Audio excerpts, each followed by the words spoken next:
yeah, I just felt over the moon this week, really. That my daughter's come back to me, and I've not really seen her really since she was 6 years old, if you see what I mean.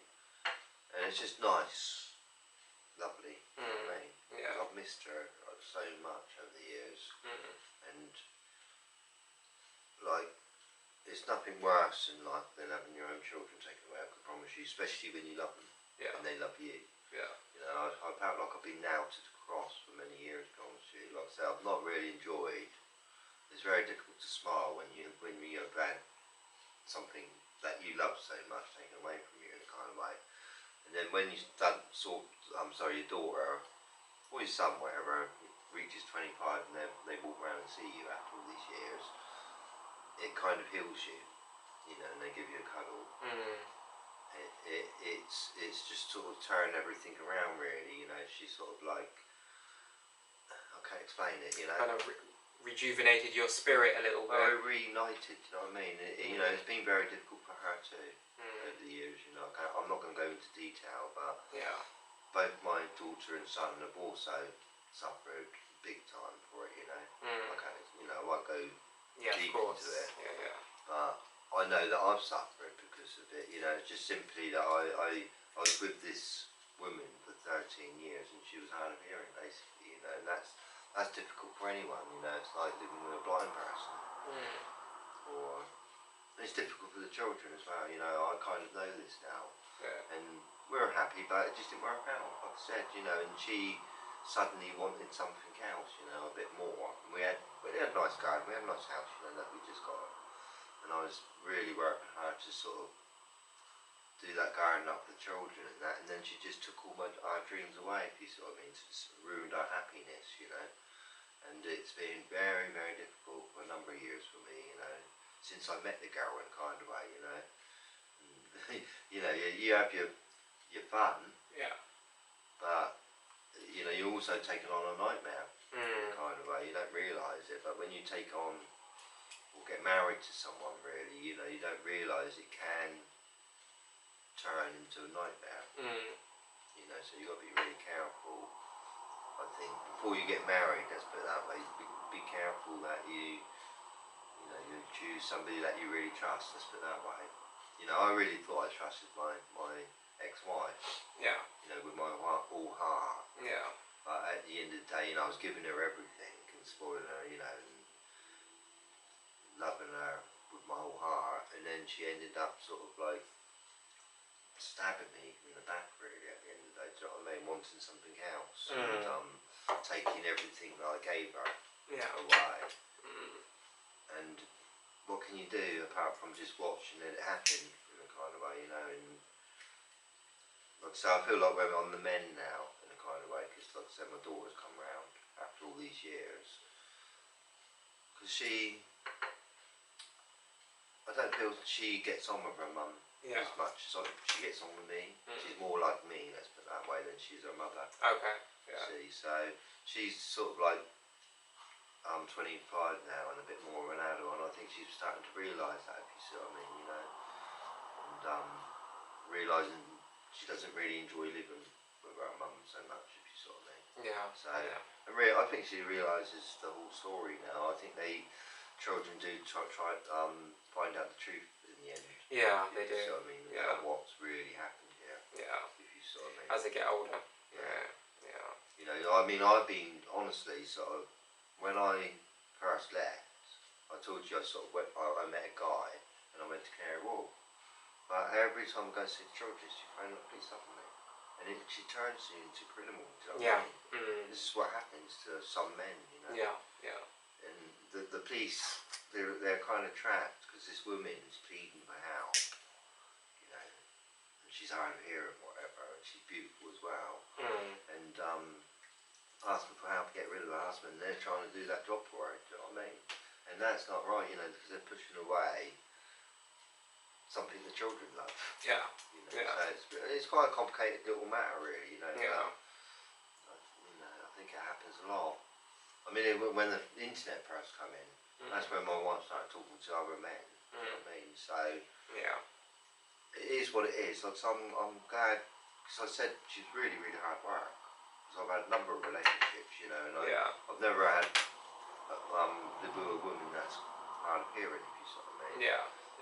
So I've really sort of like had quite a tough time really over the years living with her, you know.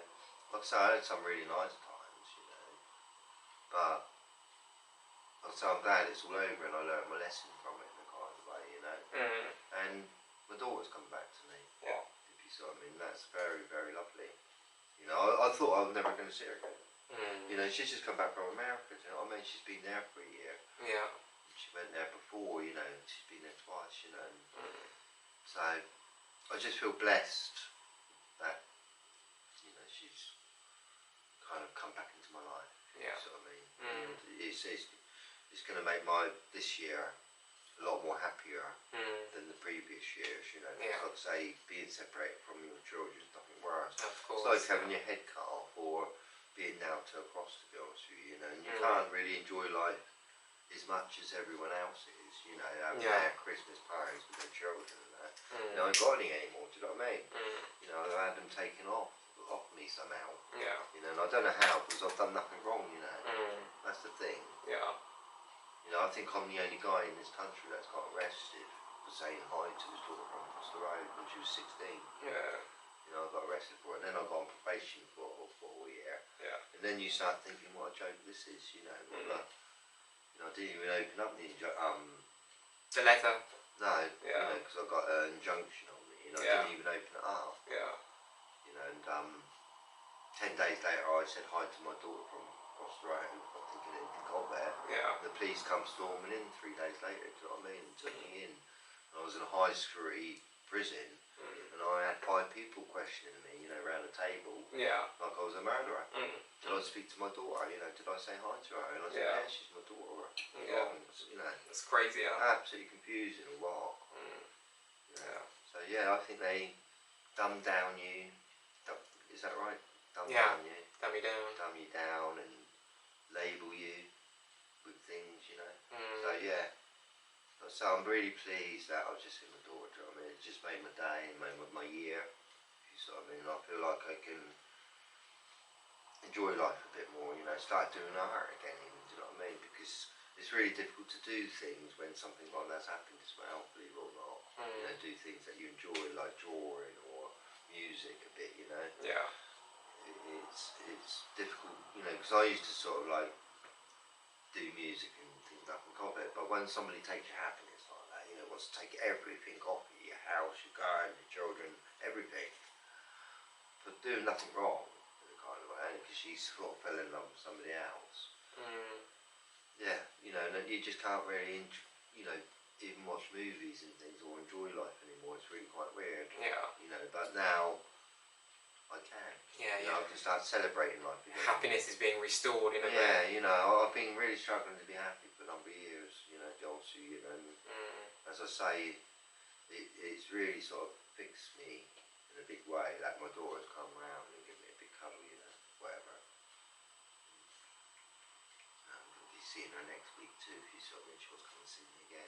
Yeah. So it's lovely, you know, so I feel like I've come off the cross. Yeah. If you sort of mean. Yeah, I wouldn't want anyone else. Not being persecuted as much. I wouldn't want anyone else to go through what I've done, you know, because I used to have a lovely job and everything, you know, and she turned my life upside down, pulled the carpet under my feet, made me into a homeless situation, called the police on me, you know, and turned me into a villain somehow, if you sort of mean. Yeah. You know, yeah, I did turn into an incredible whore when she took my keys, you know, and that's expected, you know, you want to be with your daughter, do you know what I mean? Of course, whatever, and so on.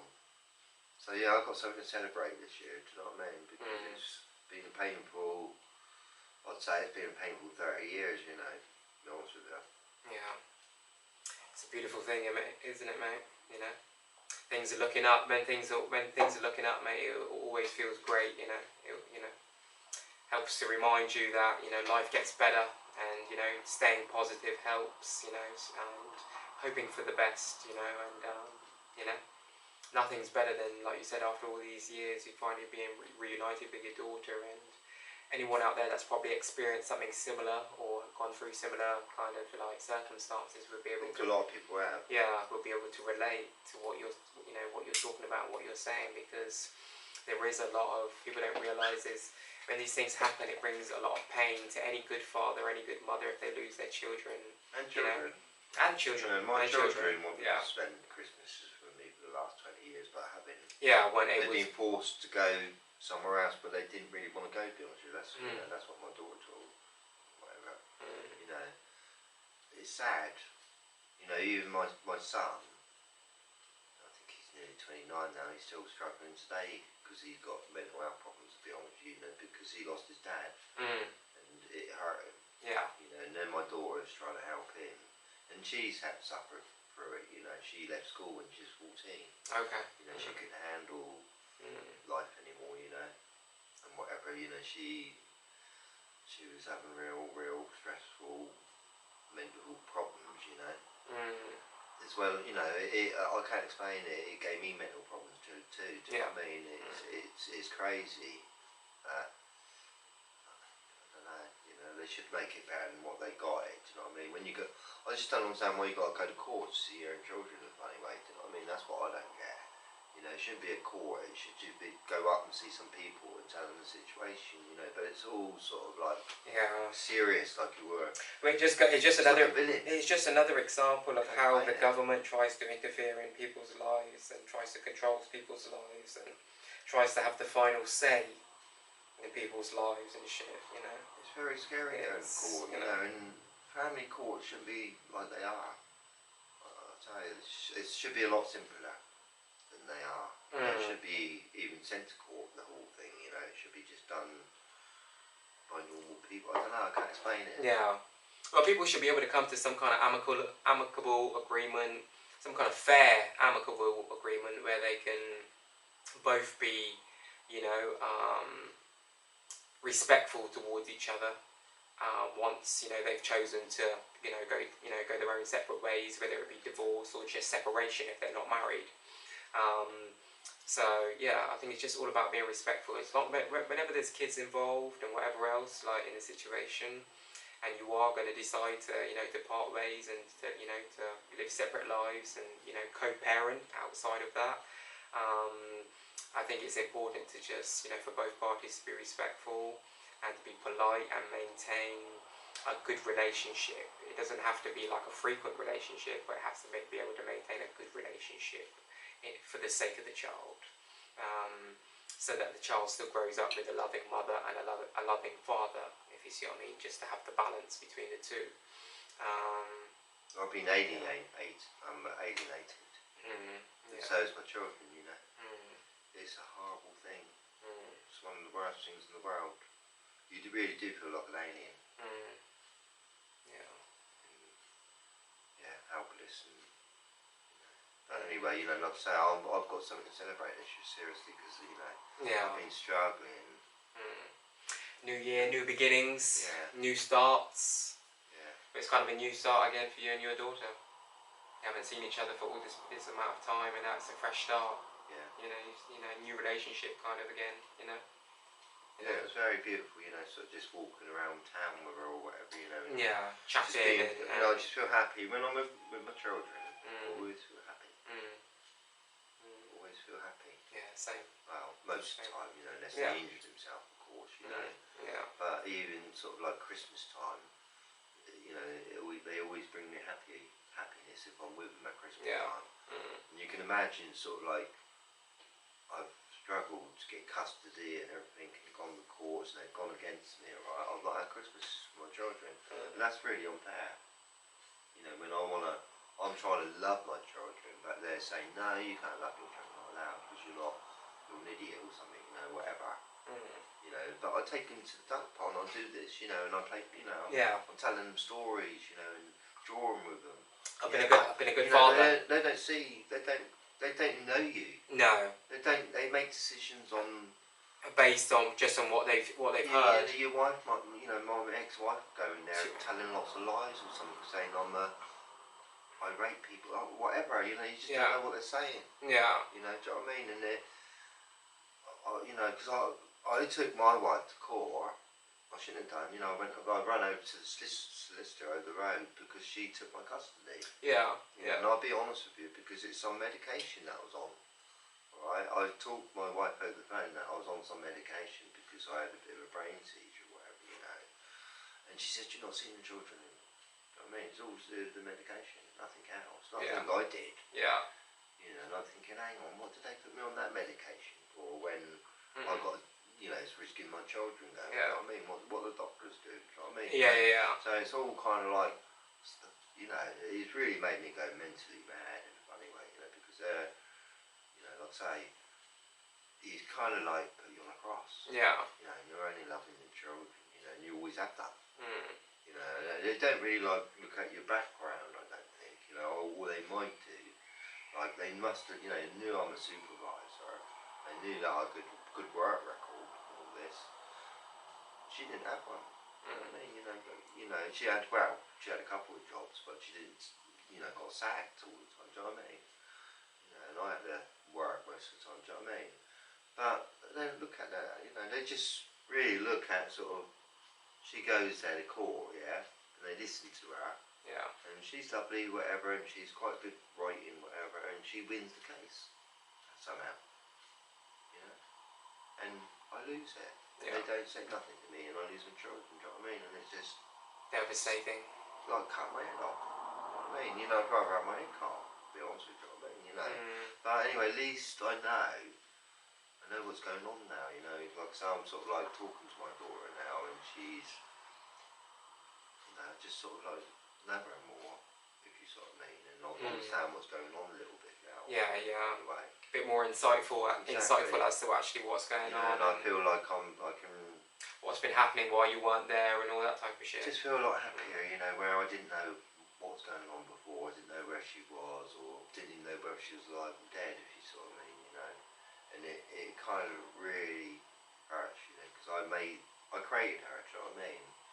And I know that I did a lot of work in a kind of way for my wife and her and my family. I just did everything I could, do you know what I mean? You know, and it was kind of like sucked off me by, I think it's selfishness really with women that does it in a kind of way, you know, because they think, oh, I've got a lovely house now, I don't need him now, do you know what I mean? And they get rid of you somehow. They just don't appreciate you, you know, some, you know, I don't know. That's true. We're all a bit different, you know, like so we're so different, you know, but there's no need for nastiness, you know. You know, like if she don't want to live with me, fine, let's separate, you know, but let's not get nasty about it and call the police on it and all this, you know. And separate the children, you know, you can't separate love. You know, I mean, the children love me. Yeah. They're not going to stop loving me, you know, that's something that, you know, with my son, I was with him for 10 years, for goodness sake, do you know what I mean? I was playing chess with them, I was taking him to school, you know, and I was loving him. Yeah. You know, in every way I could. You know, and then that's all taken away from him, if you sort of mean, and my daughter.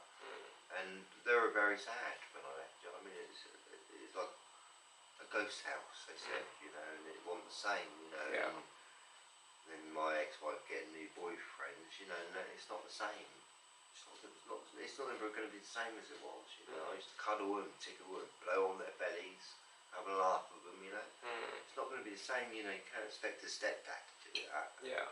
Or if he is, you know, I'm going to go round there, do you know what I mean, what you doing? Do you know what I mean? It's just, you know, it's a bit different. Yeah. But anyway, you know, it's done. And I learned from it all, you know, it's you know. It was a learning experience. So we had a very, very beautiful romance, me and my ex-wife, you know, it's all for many beautiful. years. Yeah. It's always beautiful at first, isn't it? Oh yeah, of course, yeah. Even a wedding's a celebration, you know, we're not talking about celebrations today. And celebration, what is a celebration? Something to remember really, isn't it? That's what you want. You want to remember it.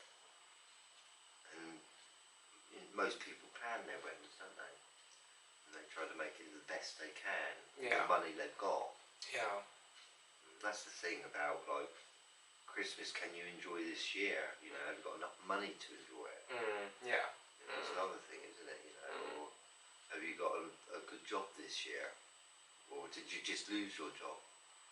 You know, all these kind of things. You know, I think we're all like different situations out here, aren't we? You know, sort of like. I can remember losing my job sometimes, getting sacked or losing, you know. I think most of us go in that boat sometimes, don't we? And it depends whether you're sort of in that boat now. So my brother, he's trying to get a job, you know, and he broke his leg. He was a postman last year. Yeah. And he just got the job, really, you know. He's a really hard worker, you know, he's trying his best. And he went out one morning, Christmas last year it was. Oh, okay. Yeah. Yeah. And he slipped up on some ice, didn't he? It's a busy time of the year, isn't it, for post people, you know, but it was dark. Yeah. 6 o'clock in the morning, cold and icy. Yeah. And he went flying. Oh, okay. And he had to have pins in his leg, you know. But did they help him back into work? No. Even though he's insured. So now he's lost his job. I was going to say he can't reapply to be a postman again, or they're not helping him at all. Oh, okay. Okay. You know, and it's, you know, he's struggling to this day, you know, a year later. Okay. And you think, like, you would have thought there'd be some kind of way that he could reintegrate back into work after being injured for so long. Because the fact is that he got injured on the job. Yeah. It's not like he got injured outside of work. He was actually on the clock and working when he got injured. Yeah. So there should be some kind of way he tried to sort of claim on insurance and all that, yeah. Okay. And then they said, oh, you should have wore safety boots. Yeah. Wearing trainers, so you know, and it's impossible for him, you know, to claim anything for it, you know. And like I say, the post people, the post office didn't help him out with another job, you know. Even, you know, like even a sit down job, you know. So sit down jobs in the office, if you sort of mean, you know. Yeah. They've not really helped him one bit, you know. They're just sort of like, it's disgusting, really, if you ask me. Kind of dismissed him. Yeah. Yeah. You know, and I think somebody that was working hard at that, you know, had an accident like that. On the job, yeah. You should sort of like help him out. Yeah. For goodness sake, he needs help. So yeah, I'm a bit worried about my brother, you know, because. So he's looking for another job right now, yeah. Yeah, but he's not. You know, there's not many jobs out there. To be honest with you, only key workers really out at the moment. I think. I think there's plenty of jobs in security. But he'd find, well, because he's on the Isle of Wight, obviously, it's a smaller place. So obviously the jobs are going to be slightly more limited than obviously a town or a big city. Yeah. If you see what I mean. There's a point for jobs there. But yeah, exactly. Yeah. Exactly. So I mean that's bad luck, you know, because that happened just before last year. Okay. Christmas. Just before Christmas that happened. I think. Yeah. So he didn't really have a good Christmas last year. I don't think he was in agony. Yeah. And he was on the floor, you know, and it was just tough. And you know, he didn't have a job anymore. Do you know what I mean? He was in hospital. You saw him in the first week, whatever, you know, having pins put in his leg. Yeah.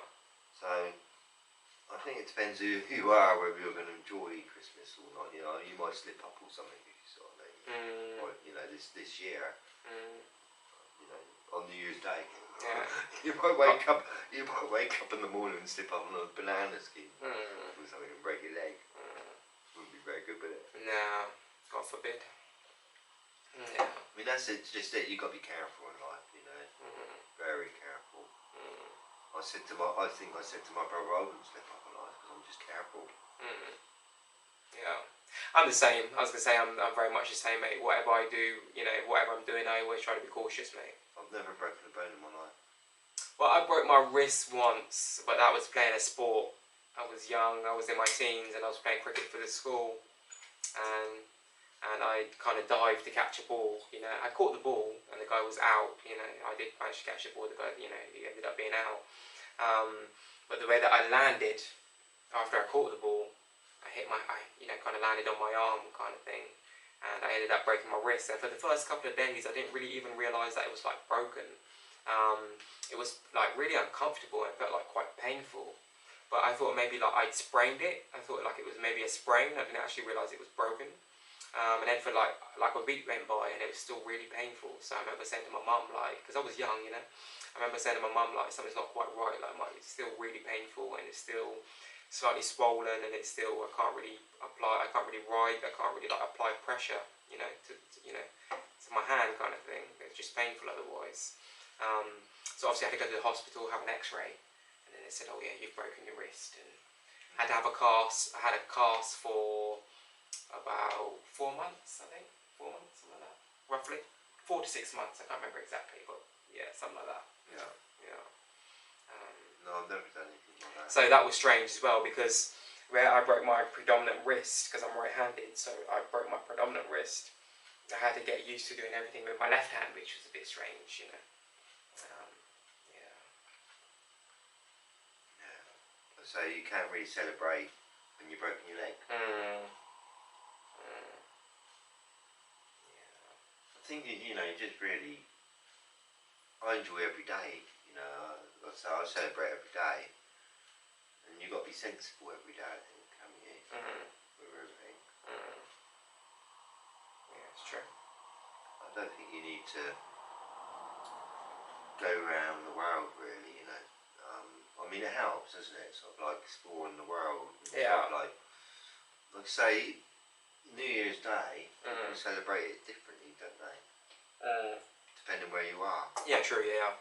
It's quite interesting, really, to learn about different cultures. Exactly. All different countries and different. How they. Yeah. Some people don't even celebrate Christmas, do they? True. Some countries. True. And some religions or some. I'm not sure about New Year's Eve. You know, it's kind of like what I'm studying, really, isn't it? You know.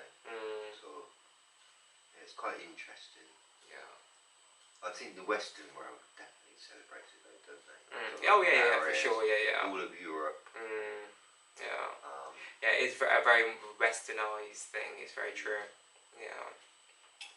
But like New Year's Day this year, and what am I going to do? Just celebrate it. You know, like I enjoy every moment anyway. I can. Give thanks for another year, and keep it moving. Keep pushing. Yeah. You know, before we know it, another year is going to be gone. You know, so just yeah. You know. I think the most important thing really in life is to smile. A smile is like confidence. It's everything to me, you know. Yeah. And it's like knowing how to smile and remembering how to smile. And you know, I feel like if you appreciate life, you're going to smile more. Or if you know how to appreciate life, you're going to smile more. And I just feel like if you're going to celebrate it with a smile. Because a smile is very powerful, really, isn't it, when you think about it? If you can smile in life, it's really everything.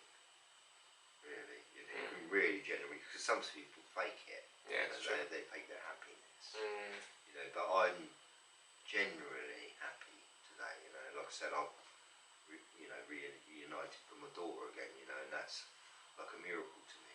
Yeah. Like I said, I didn't think I was ever going to see her again. Do you know what I mean? So I mean, I kind of like learned how to appreciate when I lost everything. I loved her in a funny way. You know, like my home, my wife that I loved. You know what I mean? But now she's coming back. It's like a real miracle to me. You know, and it's sort of like I'm finding happiness even more. So, you know, because I was happy even before my daughter. You know, I was finding happiness again. Yeah. Because I say I lost my happiness. And now this has happened, and it's added to your. Yeah. It just feels life's going to be a little bit more magical this year, you know, because hopefully, you know, my daughter's come back into it in a kind of way, you know. So that's made even if I don't see her this year, even if she goes to America for another year, because that's where she went. You know, she's gone to America for a year. But say she takes off to America this year, and I don't see her for another year, I just feel happy that she's coming again. You with me?